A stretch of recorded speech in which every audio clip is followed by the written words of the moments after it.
servo estará trazendo, Deus, o recado do Senhor aqui nessa noite. Que o Senhor usa o teu servo, Deus, como boca do Senhor, como canal de bênção. Ó Deus, e que a exposição da tua palavra, ela venha nos confrontar. Ela venha, Deus, inclinar os nossos corações. Ela venha abrir os nossos olhos, ó Deus, para que nós venhamos enxergar, para que nós venhamos entender, Deus, qual é a vontade do Senhor, ó Deus, em nossas vidas. Assim nós oramos, ó Deus, e te agradecemos, Senhor, em nome de Jesus. Amém. Meus irmãos e irmãs, a graça e a paz. Amém? Amém. Glória a Deus. Vamos abrir a palavra do Senhor no Evangelho de João, capítulo 14, que diz assim: Não se turbe o vosso coração. Credes em Deus, crede também em mim. Na casa de meu pai há muitas moradas. Se assim não fora, eu vou-lhe teria dito, pois vou preparar-vos lugar.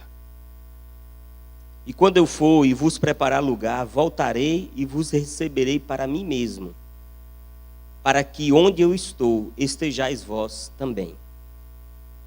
E vós sabeis o caminho para onde eu vou. Disse-lhe Tomé: Senhor, não sabemos para onde vais. Como saber o caminho? Respondeu-lhe Jesus: Todos juntos? Eu sou o caminho e a verdade e a vida. Ninguém vem ao Pai, senão por mim. Se vós me tivesses conhecido, conhecerias também o meu Pai. Desde agora o conheceis e o tendes visto. Replicou-lhe Filipe: Senhor, mostra-nos o Pai. Isso nos basta. Disse-lhe Jesus: Filipe, há tanto tempo estou convosco, e não me tens conhecido? Quem me vê a mim, vê o Pai. Como dizes tu, mostra-nos o Pai? Não crês que eu estou no Pai e que o Pai está em mim? As palavras que eu vos digo, não as digo por mim mesmo, mas o Pai, que permanece em mim, faz as suas obras. Crede-me que estou no Pai e o Pai em mim. Crede ao menos por causa das mesmas obras. Em verdade vos digo, que aquele que crê em mim fará também as obras que eu faço, e outras maiores fará, porque eu vou para junto do Pai. E tudo quanto pedirdes em meu nome, isso farei, a fim de que o Pai seja glorificado no Filho. Se me pedirdes alguma coisa em meu nome, eu o farei. Se me amais, guardareis os meus mandamentos. Amém. Essa sessão, esse trecho das Escrituras, em particular, que acabamos de ler,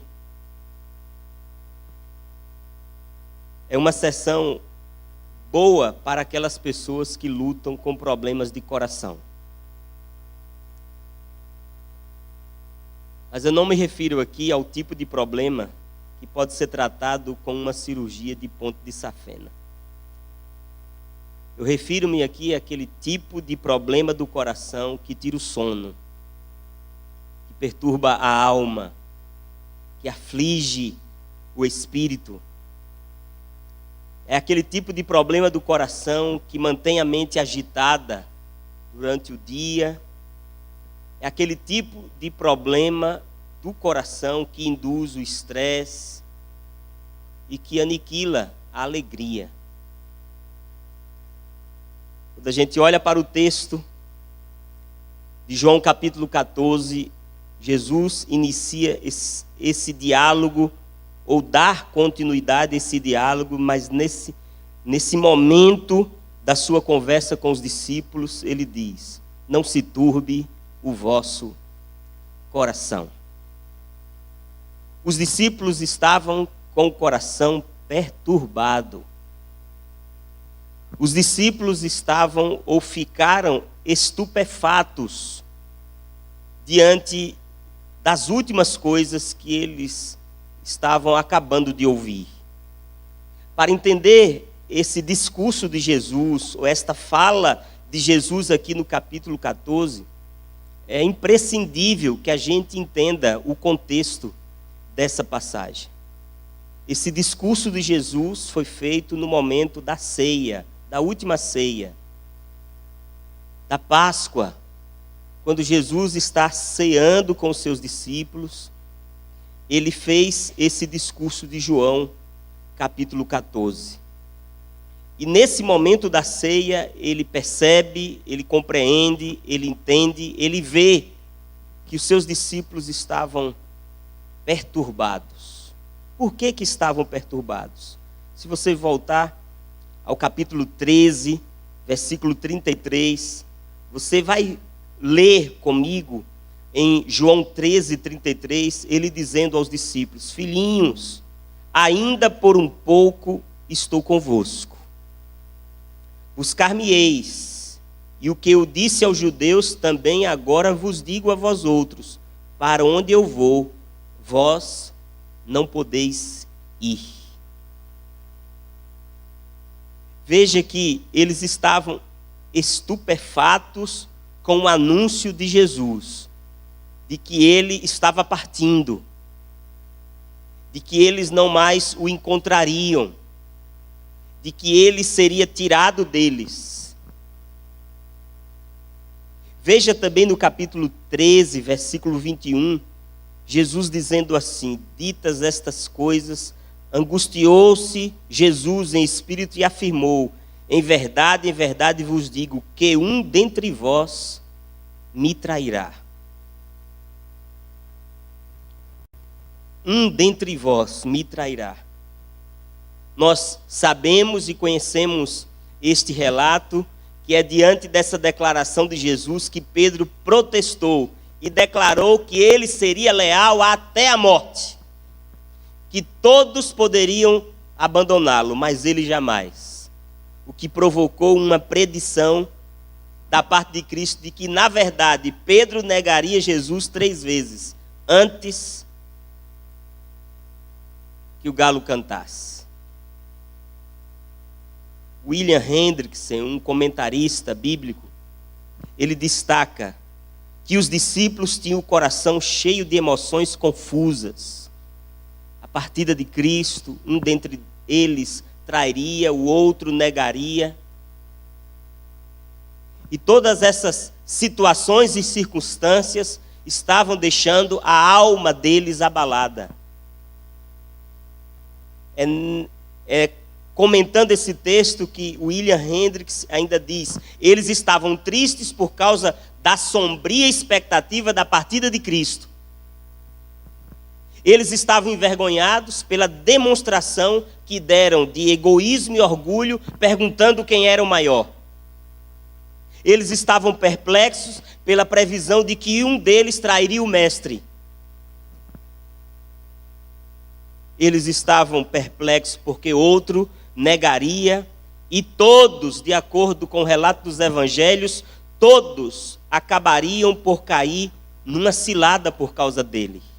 Por fim, o que a gente percebe é que nesse momento estavam oscilando na fé. A fé deles estava abalada, perplexos, estupefatos, perturbados. Tudo isso é evidenciado pelas palavras de Jesus no início do capítulo 14. Não se turbe o vosso coração. É à luz desse contexto, do que eles estão vivendo naquela ceia, do que está se apontando, do que está por acontecer, que Jesus percebe que o coração dos seus discípulos está confuso, está angustiado, está perturbado, está aflito, está abalado. E tudo isso, meus irmãos e irmãs, se evidencia nessa expressão aqui de João capítulo 14, que o seu coração não mais se perturbe. Veja, o sentido do pensamento aqui do capítulo 14, versículo 1, a parte A, não comecem a ficar perturbados. Mas o sentido dessa passagem aqui é: parem de sentir-se perturbados. Ou não se perturbem mais. Ou seja, Jesus exorta os seus discípulos a não se sentirem tumultuados, a não se sentirem agitados num estado de perplexidade e confusão, como eles estavam naquele momento. O verbo usado por Jesus aqui no início do versículo 1 do capítulo 14 está no imperativo. E ao falar ao coração dos discípulos, ele diz que o seu coração não fique perturbado. O que parece pelas palavras de Cristo é que, embora os discípulos tivessem fé, como nós também temos, parece que a fé deles começava a oscilar, a vacilar, a titubear. Daí Jesus chamá-los a que continuem confiando, a que continuem crendo, porque embora eles amassem o Mestre e tivessem aprendido com o Mestre muitas verdades e terem visto muitos milagres, manifestações de sua grandeza, parece que a fé deles no Messias Salvador estava começando a fraquejar. Estava começando a fraquejar. À luz desse contexto, desse quadro que está posto aqui, que a gente pode afirmar que parecia, ao olhar dos discípulos, na perspectiva dos discípulos, que todo aquele projeto de 3 anos, desde quando Jesus os chamou, venham, me sigam, eu farei de vocês pescadores de homens. E durante os 3 anos em que ele os discipulou, os treinou, se revelou a eles, em cada momento dizendo, eu sou o pão da vida, eu sou a luz do mundo, eu sou a porta, eu sou o bom pastor, eu sou a ressurreição e a vida. E ele foi se dando a conhecer dos seus discípulos. Mas parece que agora, nesse momento da ceia, horas antes de sua morte, que tudo parecia estar à margem de um colapso. Tudo estava à margem de um colapso. Por isso, era necessário Jesus, naquele último momento, antes de sua morte, renovar a fé dos discípulos em Deus. A causa de Jesus parecia, sobre a perspectiva humana dos discípulos, diante da derrota. Portanto, a fé era, naquele momento, mais necessária do que nunca. Jesus sabia que, em questão de horas, ele morreria na cruz, seria sepultado, e a fé deles seria ainda mais minada. Jesus sabia que o único remédio para o coração perturbado, aflito, angustiado, vacilante, o único remédio para o coração dos seus discípulos era que eles permanecessem crendo no Salvador. Por isso a exortação no final do versículo 1. Não se turbe o vosso coração. Então ele diz, credes em Deus, crede também em mim. Portanto, meus irmãos e irmãs, à luz do contexto do que está acontecendo àquela mesa, naquele cenáculo, das declarações feitas por Jesus de que ele partiria, de que o lugar para onde ele estava indo, eles não iriam naquele momento, de que um deles o trairia, de que outro o negaria, de que todos se escandalizariam. É diante desta realidade que os discípulos estão perturbados, aflitos, angustiados. E a fé deles está sendo minada. As certezas e as convicções estão oscilando. E o único remédio para o coração perturbado é a certeza de que ele é e permanece o Salvador. E é isto que ele procura aqui nessa passagem. fazer com seus discípulos. Por isso a exortação: crede em Deus, crede também em mim. É como se Jesus dissesse: continuem confiando em Deus, continuem confiando em mim, permaneçam crendo. Ele olha para os seus discípulos, está falando ao coração deles, dizendo: não se perturbem, continuem crendo, continuem confiando em mim. A fé no Senhor Jesus é o único remédio para corações perturbados. Quantas vezes situações nos perturbam? Quantas vezes a realidade à nossa volta deixa a nossa mente confusa, abalam a nossa fé, colocam em questionamento nossas convicções. Mas o nosso Senhor Jesus Cristo aponta para os seus discípulos um remédio, que é também um remédio para corações aqui nesta noite, que talvez estejam perturbados, angustiados, aflitos, inconstantes.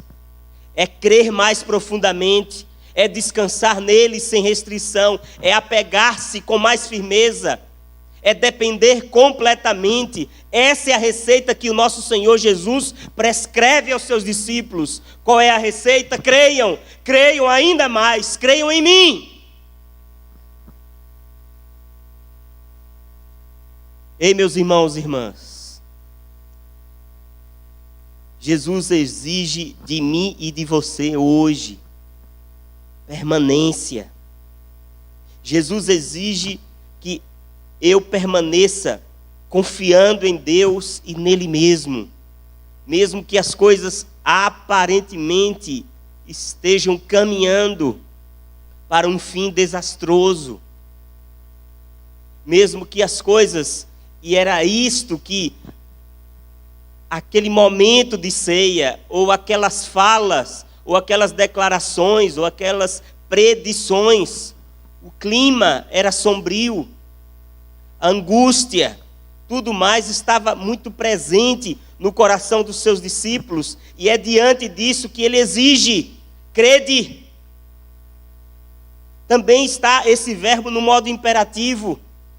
Crede em Deus, crede também em mim, a despeito do aumento dos motivos que você tenha para se angustiar hoje, a despeito dos motivos que você tenha hoje para se desesperar, porque talvez fugiram do seu controle, as coisas fugiram do seu domínio, as coisas não estão acontecendo como você gostaria que estivesse acontecendo, mas creia em Deus, creia também em mim.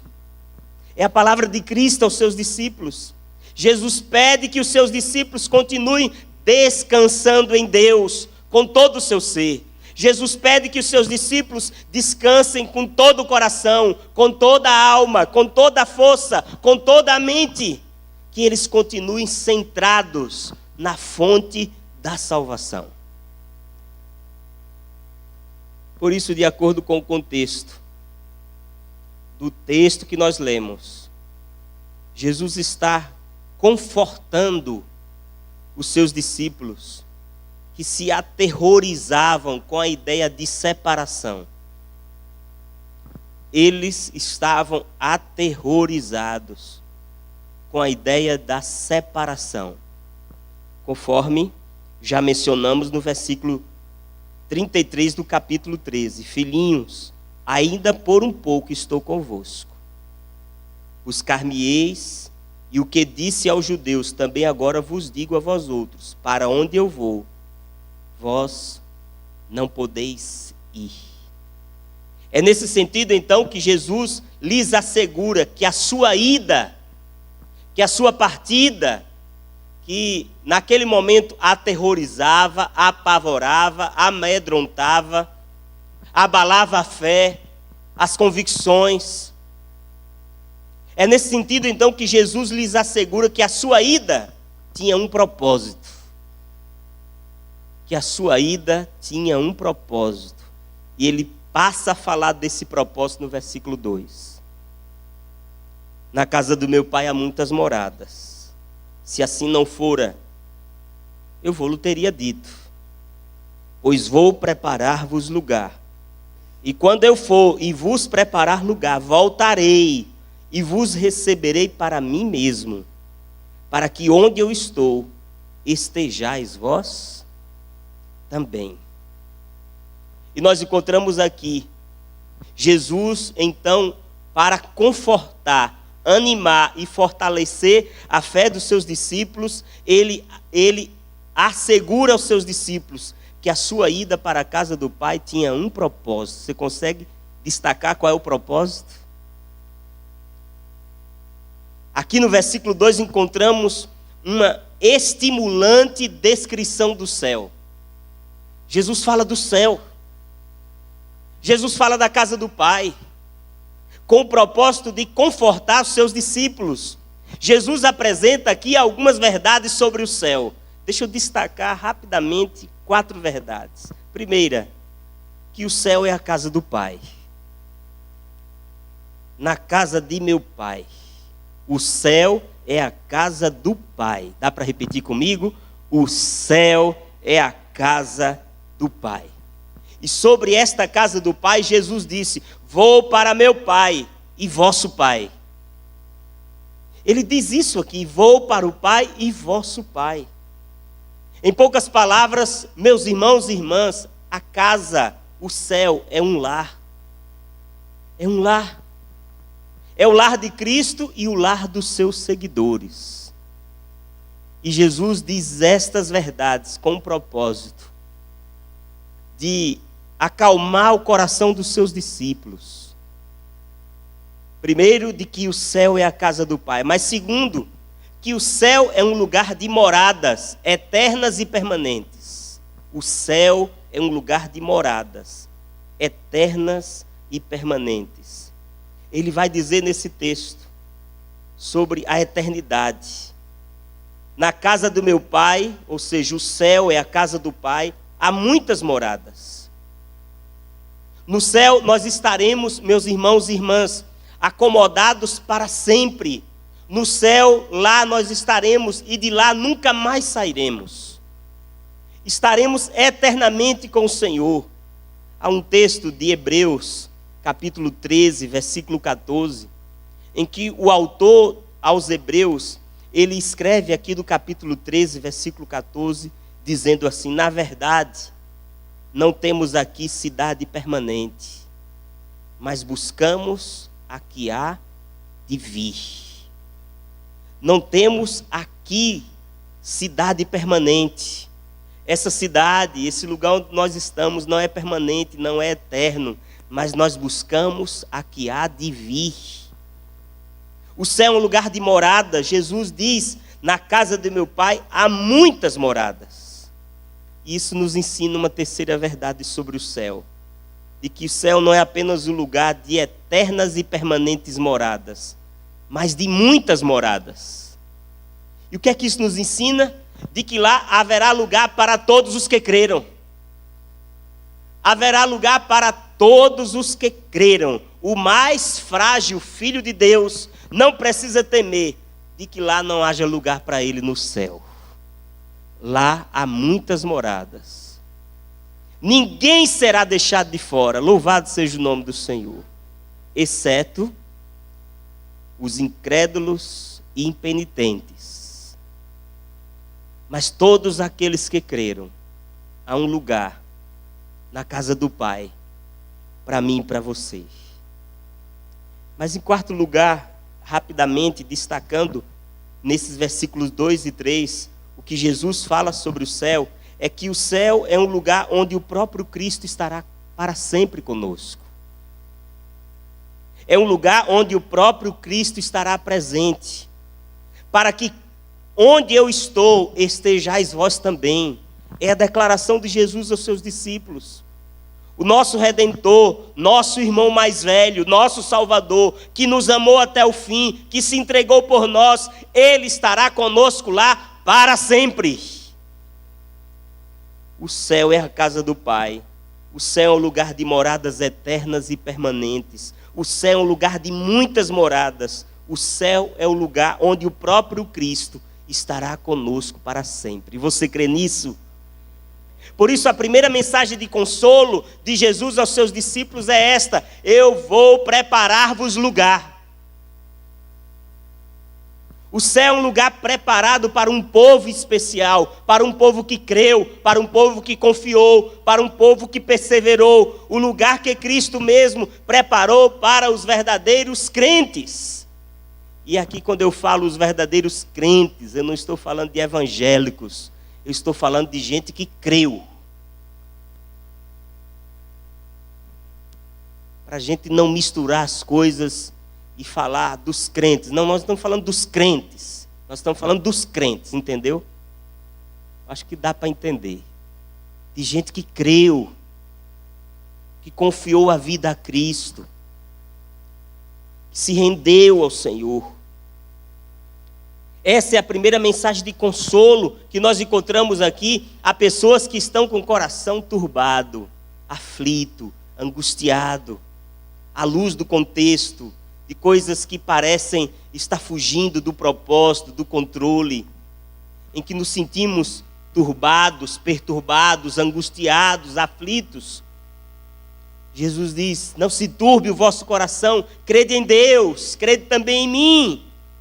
E ele passa a consolar os seus discípulos dizendo: ei, o céu é a casa do Pai. Ei, o céu é um lugar de moradas eternas e permanentes. Ei, o céu é um lugar de muitas moradas. Ei, o céu é um lugar onde eu estarei convosco para sempre. E a primeira mensagem de consolo de Cristo aos seus discípulos é esta: eu vou preparar-vos um lugar. Mas a outra mensagem de consolo foi esta: e quando eu for e vos preparar lugar. Está aí no final do versículo. E quando eu for e vos preparar lugar, voltarei e vos receberei para mim mesmo. Início do versículo 3. Quando eu for e vos preparar lugar, voltarei e vos receberei para mim mesmo, para que onde eu estou, estejais vós também. Cristo não esperará que eu ou você suba ao céu para encontrá-lo. Mas ele virá ao nosso encontro. Nos ressuscitará dos mortos e nos conduzirá à morada eterna e celestial. E aí ele diz: e vocês conhecem o caminho para onde eu estou indo? No versículo 4. E vós sabeis o caminho para onde eu vou. O caminho é o meio pelo qual os discípulos são levados ao Pai. Ele já tinha dito: eu sou a porta, eu sou o bom pastor, eu conheço as minhas ovelhas, elas me conhecem, elas ouvem a minha voz, elas me seguem. Jesus então diz: e vocês conhecem o caminho é o meio pelo qual vocês serão levados ao Pai. Então Jesus se revela como anteriormente, se mostrando como o caminho para o Pai. Mas aí que Tomé faz um questionamento, versículo 5. Disse-lhe Tomé: Senhor, não sabemos para onde vais, como saber o caminho? A objeção de Tomé, aqui no versículo 5, está envolvida com um elemento de fraqueza e pecaminosidade. Esses homens andaram com Cristo, ele já havia revelado o caminho, ele já havia se mostrado como o caminho, ele já havia dito: eu sou a luz do mundo, quem me segue não andará em trevas, eu sou a porta, quem entrar será salvo. Mas Tomé, ele diz nessa declaração, como sempre ocorre e vai ocorrer depois com o próprio Filipe, mostrando que parece que eles não tinham prestado atenção suficiente. Nessa declaração de Noé, mostra a sua pecaminosidade, a sua fraqueza e a lentidão em entender ou de não ter prestado atenção de forma suficiente no que Jesus havia dito durante todo esse tempo a eles. No entanto, a objeção levantada por Tomé contém um elemento de verdade, que está aqui no versículo 5. Aquele que não conhece o destino, não sabe o caminho. Senhor, não sabemos para onde vais. Como saber o caminho? Aquele que não conhece o destino, não sabe o caminho. É diante disso que Jesus exclama: eu sou o caminho, eu sou a verdade, eu sou a vida. E aqui nós encontramos o sexto dos 7 grandes eu sou no Evangelho de João. É aqui que então Jesus, ainda de forma mais explícita, ainda de forma mais clara, embora durante todo o ministério ele tenha se revelado aos discípulos como o caminho, nesse último momento em que seus corações estão turbados, aflitos, angustiados, ele os consola. Consola dizendo que ele está indo para o Pai. Consola dizendo que ele virá buscá-los. E afirma no versículo 4, dizendo: vós sabeis o caminho para onde eu vou. Mas Tomé questiona dizendo: Senhor, não sabemos para onde vais. Como saber o caminho? E então Jesus faz essa declaração maravilhosa: eu sou o caminho e a verdade e a vida. Ninguém vem ao Pai senão por mim. É diante dessa declaração de Jesus, dizer eu sou o caminho, que Jesus nos mostra ou nos revela algumas verdades. Como caminho, Jesus não apenas, meus irmãos e irmãs, ao dizer eu sou o caminho, ele se revela não apenas como alguém que mostrou simplesmente o caminho.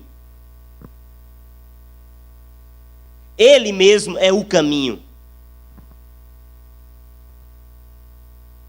É verdade que ele ensina o caminho, sim. Ele nos guia no caminho. Ele nos consagrou um novo e vivo caminho. Mas tudo isso só é possível porque ele pessoalmente é o caminho. Ele não aponta um caminho, ele é o caminho. Para a minha alma e para a sua alma, observe o pronome eu sou. Em última análise, não somos salvos por um princípio, nós não somos salvos por uma força, mas nós somos salvos por uma pessoa. E essa pessoa, ele diz ser o caminho. Observe também o artigo definido, o. Jesus não é um caminho, Jesus não é uma opção. Ele pessoalmente é o caminho, o único caminho.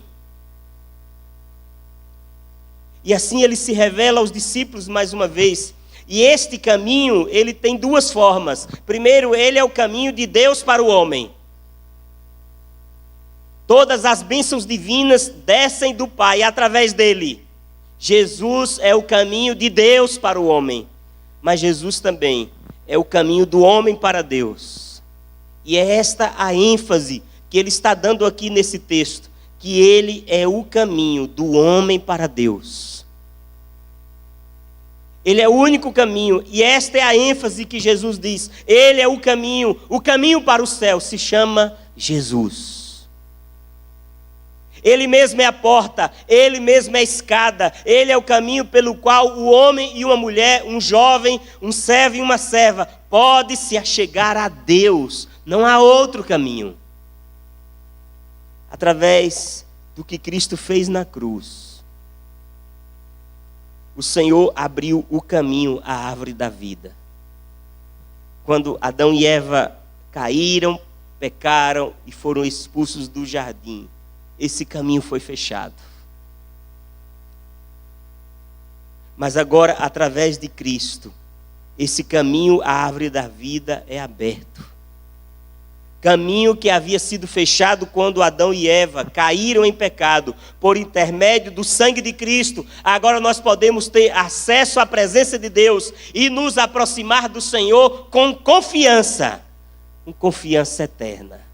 Não se turbe o vosso coração, crede em Deus, crede também em mim. Na casa do meu pai há muitas moradas, se assim não fora, eu não teria dito, vou preparar lugar, e quando eu for e preparar lugar, eu voltarei e vos buscarei, e vocês estarão comigo, e eu estarei com vocês.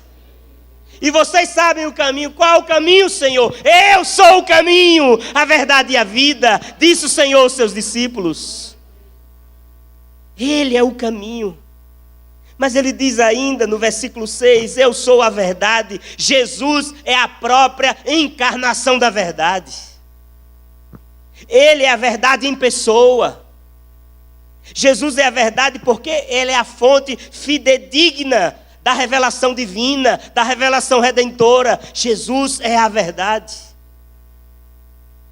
Da mesma maneira que o caminho é um caminho vivo e pessoal, a verdade é uma verdade viva e pessoal. É ativa, nos influencia poderosamente, diariamente, todos os dias. Essa verdade, Jesus, é ela quem nos santifica, é ela quem nos guia, é ela quem nos liberta, é Jesus que nos liberta. Por isso lá em João 8 ele já havia dito, conhecereis a verdade e a verdade vos libertará. Ele é essa verdade que liberta, como diz em João 17, santifica-os na verdade, a tua palavra é a verdade, esta é a verdade que nos santifica, essa é a verdade que nos aviva, essa é a verdade que nos enche de vida. Jesus, Ele próprio, em pessoa, é a verdade encarnada. Louvado seja o Senhor. Por isso, se alguém pergunta o que é a verdade, o que é a verdade? Jesus responde, eu sou. Eu sou. Cristo é a verdade completa. Cristo é a verdade plena. Cristo é a verdade absoluta. Louvado seja o Senhor. No mundo relativista, pluralista, no mundo em que se vive a era chamada de pós-verdade, nós podemos afirmar nesta noite que Jesus é a verdade absoluta, que Jesus é a verdade eterna, que Jesus é a verdade e só Jesus satisfaz todas as necessidades do coração humano. Cristo como a verdade torna o caminho digno de confiança. Cristo como a verdade torna esse caminho infalível. Porque esse que diz ser o caminho é também a verdade. E as suas palavras são dignas de total confiança. Mas por último, o versículo 6, ele diz, eu sou o caminho e a verdade e a vida. Como já em outro momento aqui nessa série de mensagens, já havia mencionado, capítulo 1 de João, o versículo 4 diz, a vida estava nele e a vida era a luz dos homens. A vida estava nele, desde toda a eternidade. A vida estava nele, toda a glória, toda a majestade estava nele. E porque ele tem a vida em si mesmo, ele é a fonte e ele é o doador da vida. Por isso João vai dizer em João 3,16 que Deus amou o mundo de tal maneira que deu o seu Filho unigênito para que todo aquele que nele crê não pereça, mas tenha a vida eterna.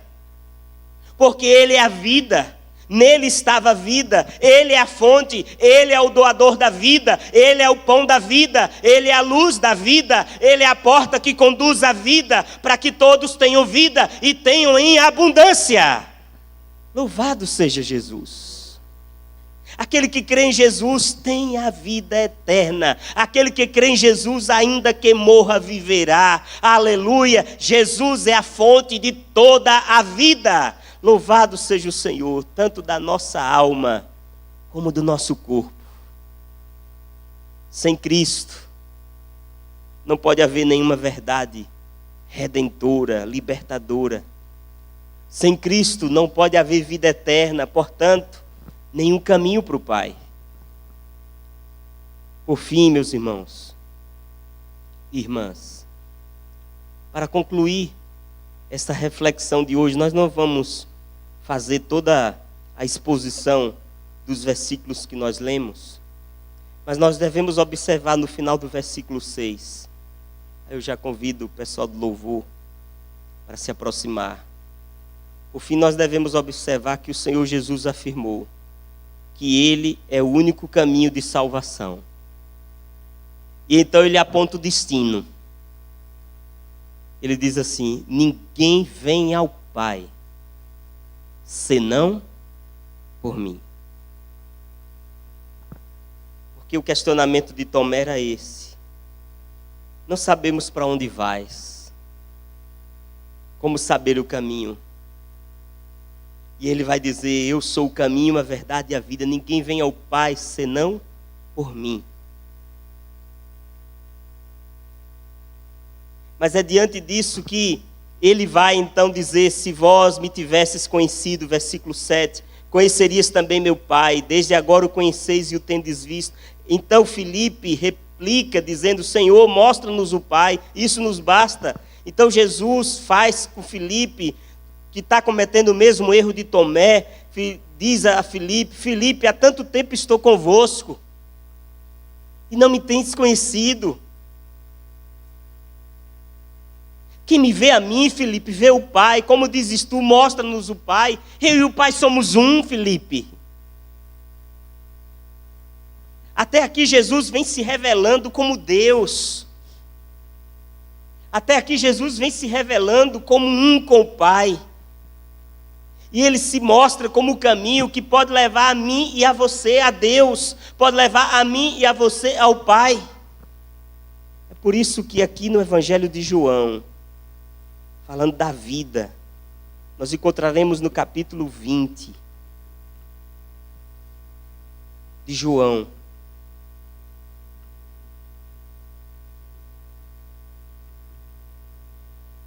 versículo 30 e 31. Na verdade, fez Jesus diante dos discípulos muitos outros sinais que não estão escritos nesse livro. Estes, porém, foram registrados para que creiais. Para que creiais que Jesus é o Cristo, o Filho de Deus, e para que, crendo, tenhais vida em seu nome. Por isso a preocupação de Jesus com os seus discípulos que estão turbados, perturbados, aflitos, abalados, é com a fé. Crede em Deus, crede também em mim. E estimula essa fé apontando para o céu, para a grandeza, para o projeto que Deus está fazendo. Apresentando a si mesmo como o caminho, a verdade e a vida, para aqueles que desejam ter esta vida abundante. Meu irmão, minha irmã, não há qualquer vantagem em ser esperto. Talvez em nosso país, na nossa cultura, há vantagem em ser esperto.